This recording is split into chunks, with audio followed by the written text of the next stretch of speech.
नमस्कार सभी को, राधे राधे, जय श्री कृष्णा। अयम निजः परो वेति गणना लघुचेतसाम उदारचरितानांतु वसुधैव कुटुंबकम।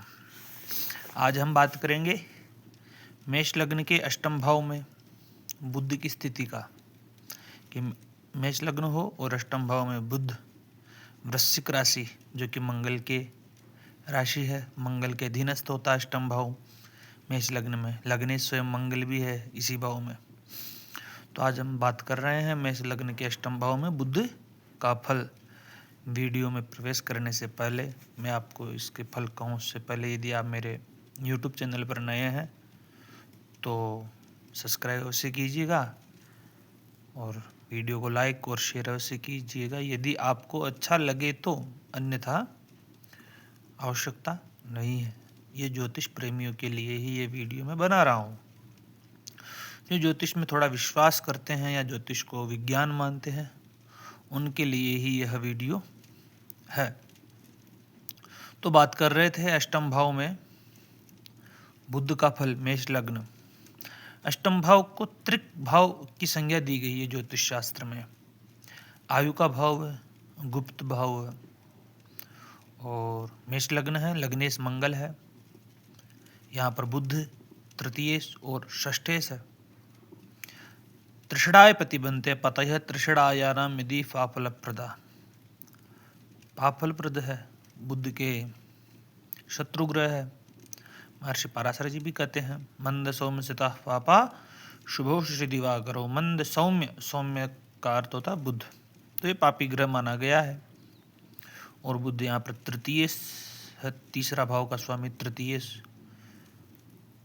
तो तृतीय भाव से पराक्रम का, भाई का इत्यादि का विचार करते हैं। षष्ठेश भी है, रोगेश जिसको हम कहते हैं, ऋणेश, ऋण रोग शत्रु इत्यादि का विचार हम षष्ठ भाव से करते हैं।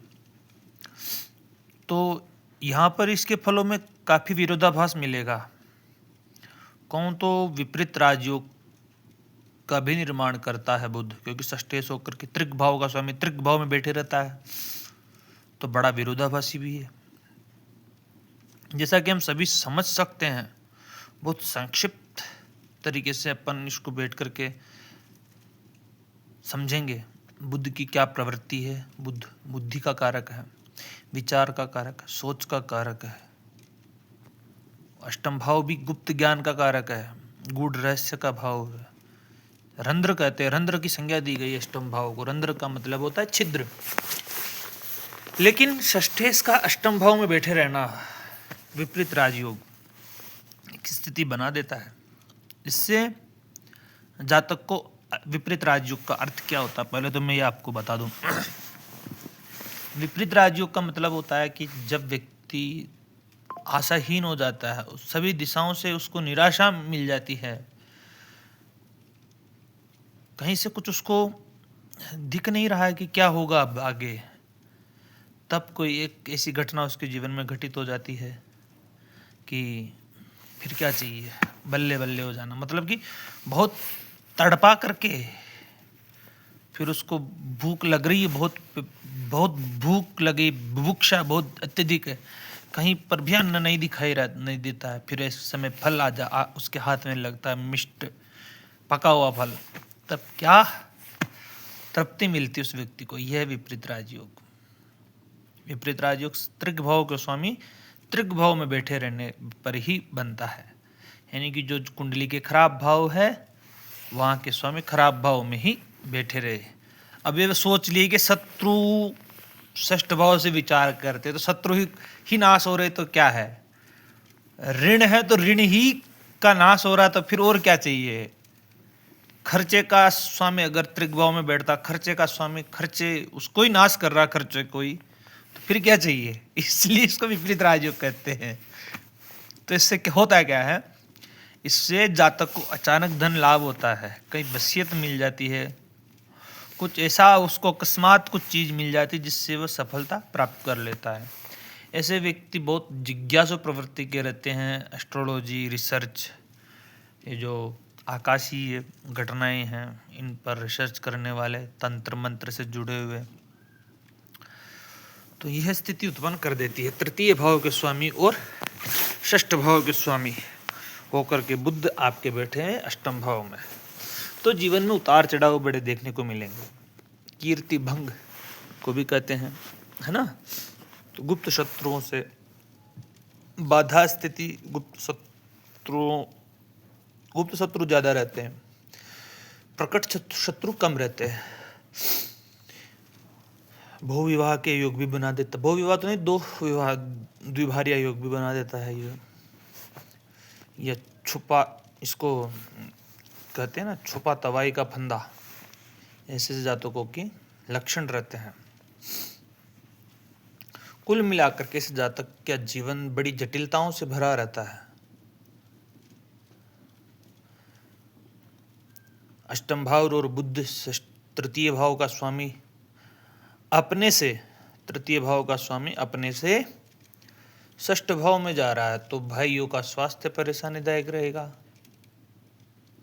भाइयों का स्वास्थ्य सही नहीं रहे। अब बात करें, षष्ठ भाव का स्वामी अपने से तृतीय भाव में जा रहा है, तो ये भी विपरीत राजयोग का फल अच्छा। तृतीय भाव अपने से तृतीय भाव में बैठना उस भाव के लिए सही है, ये ऐसा स्थिति बना देता है ना। तो ये स्थिति सही रहेगी विपरीत राजयोग की वजह से। अब हम बात करते हैं कि किन ग्रहों के साथ में बैठे रहने के कारण क्या क्या परिणाम देखने को मिलते हैं। मतलब कि बुध के साथ में और भी ग्रह आकर के बैठ सकते हैं, बुध भी बैठ सकता है, चंद्र आ जाए, मंगल आ जाए, शुक्र आ जाए, गुरु आ जाए, शनि आ जाए, राहु केतु, ये ग्रह आकर के बैठते हैं। तो अपन प्रत्येक ग्रह को, एक एक ग्रह को लेकर के वीडियो में संक्षिप्त तरीके से बात करते हैं।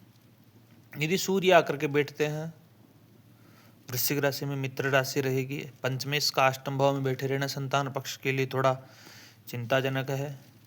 पंचम भाव से हम शिक्षा को देखते हैं, शिक्षा में थोड़ा बाधा उत्पन्न हो सकती है। पंचम भाव से संबंधित जो भी फल बताए गए हैं शास्त्रों में, उनमें क्षीणता उत्पन्न करेगी। लेकिन बुधादित्य योग का निर्माण करेगी तो जातक बुद्धिमान तो होगा, लेकिन किस क्षेत्र में होगा ये विचारणीय बिंदु है। इसका हम चर्चा कई अन्यत्र आप पूछोगे तो करेंगे। तो बुधादित्य योग भी बनेगा और पंचम भाव से संबंधित फलों में क्षीणता भी उत्पन्न होगी, है ना। चंद्र यदि आकर के बैठता है, चतुर्थ भाव सुख का भाव, वो माता का भाव, वो भूमि का, वाहन का है, यश कीर्ति का है, माता का भाव है। चंद्रमा मन का कारक है, चतुर्थेश है, कालपुरुष की कुंडली में भी चतुर्थेश है, मानसिक तनाव की स्थिति उत्पन्न कर सकता है। नीच राशि का रहेगा यहाँ पे चंद्रमा, तो माता का स्वास्थ्य परेशानीमय रहेगा ही, भारी कमी रहेगी। यदि कोई पाप ग्रह चतुर्थ भाव पर दृष्टि डाले, धन भाव में शनि हो, लग्न में मंगल हो, तब परेशानीदायक स्थिति है। या यूं कहूं कि सप्तम में शनि हो, दशम में मंगल हो, तब भी परेशानीदायक स्थिति है, क्योंकि सब चतुर्थ भाव पाप ग्रहों से पीड़ित हो जाएगा उस समय, तो बड़ी परेशानी में स्थिति हो जाएगी। चंद्र और बुध की युति, इन युतियों का मैंने वीडियो बना रखे हैं, आप सूर्य बुधादित्य योग का भी वीडियो देख सकते हैं, चंद्र बुध का भी देख सकते हैं युतियों का। तो आप उन वीडियो को भी देखिए, क्या परिणाम देती है युतियाँ। तो माता के स्वास्थ्य में परेशानी उत्पन्न हो सकती है। मानसिक तनाव, डिप्रेशन, ये भी रहस्यात्मक युति बन जाती है अष्टम भाव में। यहाँ का उच्चनाथ तो कोई नहीं है, मंगल के केंद्र में बैठे तो नीच भंग राजयोग, मंगल की दृष्टि भी पड़े ना चंद्रमा पर तो सही है, लेकिन अष्टम भाव आयु के लिए दृष्टि से मानसिक परेशानियों को तो बढ़ाएगा ही। तो ये स्थिति उत्पन्न यहाँ पे चंद्र बुध कर देता है, सुख भंग कर देगा, मानसिक तनाव दे देगा, माता के स्वास्थ्य में भारी कमी कर सकता है। अब यहाँ पे मंगल के साथ में, यहाँ पे बुध के साथ में मंगल आकर के बैठे, तब क्या परिणाम देखने को मिलेंगे। अष्टम में बैठा हुआ है, तो ये भी विपरीत राजयोग हो जाएगा, मांगलिक भी बनाएगी जन्म पत्रिका को। तो मांगलिक बनाएगी तो मांगलिक लड़की शादी कर लो, लड़की तो मांगलिक लड़के से शादी कर लो, ये दोस्त परिवार हो जाएगा। विपरीत राजयोग होने के कारण सुख संपत्ति मिलेगी, स्वभाव में थोड़ी उग्रता रहेगी, लेकिन धन धान्य समृद्धि के लिए अच्छी युति है, दीर्घायु कर देगी। और मंगल और बुध की युति का क्या परिणाम है, ये मैंने वीडियो बना रखी है, उनको देख लीजिएगा। बुध क्या कहता है कि सोचो, मंगल कहता है कि करो, ठहराओ बुध चाहता है, विचार चाहता है बुध, मंगल चाहता है कि तीव्रता, उसको तो कार्य को संपन्न करना है। तो ऐसी स्थितियाँ ये मंगल और बुध युति बनाते हैं। लेकिन इस युति का क्या परिणाम जो रहेगा वो आप वीडियो में और भी वीडियो बना रखे हैं, तो वहाँ पे देखिएगा। यहाँ पे ज़्यादा हो जाएगा। लग्नेश भी है मंगल, तो लग्न के सुगने के कारण थोड़ी खुद के स्वास्थ्य में परेशानी उत्पन्न हो। यदि गुरु बैठ जाए, ये युति मैं बिल्कुल श्रेष्ठ नहीं कहूँगा, भले ही मित्र ग्रह में बैठा हुआ हो। गुरु बुद्धि की युति यहाँ पे भाग्य भाव के समय बनते हैं। यहाँ पे गुरु, कुंती महाभारत में कहती है कि मेरे को तो ऐसा वरदान था कि मैं जैसा चाहूं वैसा पुत्र प्राप्त कर सकती थी। मैंने इंद्र से पुत्र प्राप्त किया, मैंने धर्मराज से पुत्र प्राप्त किया, वायु से प्राप्त किए, अनेक बलिष्ठ सूरवीर पुत्र प्राप्त किए, लेकिन मैंने भाग्यशाली पुत्र की आकांक्षा नहीं की। इसलिए देखो आज मेरे बच्चे वन वन भटक रहे।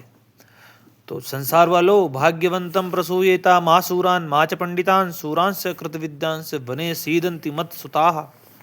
आज देखो कि मेरे बच्चे भाग्यशाली नहीं, तो आज वन वन भटक रहे हैं, तो भाग्य में ही हानि उत्पन्न हो जाएगी। भाग्यम फलति सर्वत्र न च विद्या न च पौरुषम, भाग्य ही फलीभूत होता है। द्वादशेश होने के कारण अष्टम में तो ये विपरीत राजयोग भी बनाए देता है। बहुत संघर्ष के बाद में भाग्योदय कर सकता है, ये धार्मिक कार्यों में रुचि उत्पन्न कर सकता है।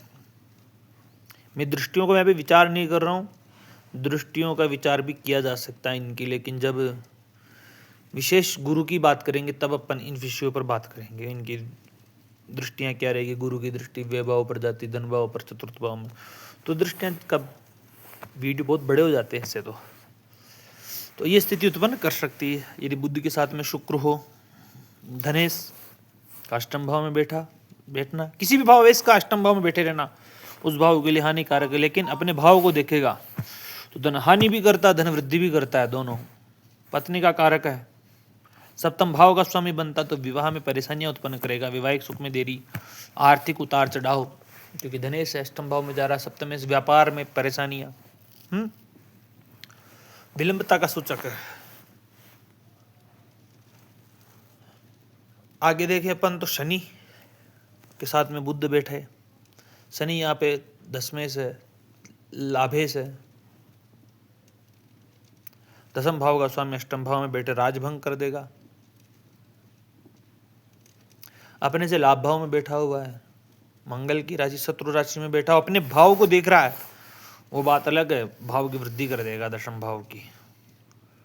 आयु कारक है यहाँ पे शनि बैठा हुआ, लेकिन कहीं ना कहीं अष्टम भाव में बैठे रहने के कारण उसके कार्य क्षेत्र में, व्यापार में अचानक हानि या रुकावटें उत्पन्न अवश्य कर सकता है ऐसा शनि।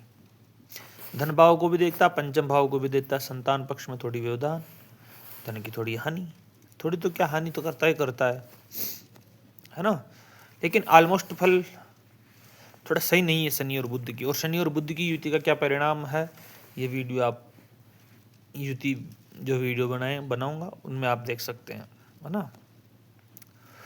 अब आगे देखिए, राहु के साथ में होया, राहु बुध की युति जड़त्व योग का निर्माण करती, बुद्धि को भ्रमित कर देती है, बुद्धि एक अलग ही मार्ग पकड़ लेता है जातक, बहुत परेशानीदायक स्थिति है ये, स्थिति सही नहीं है बुध की और राहु की।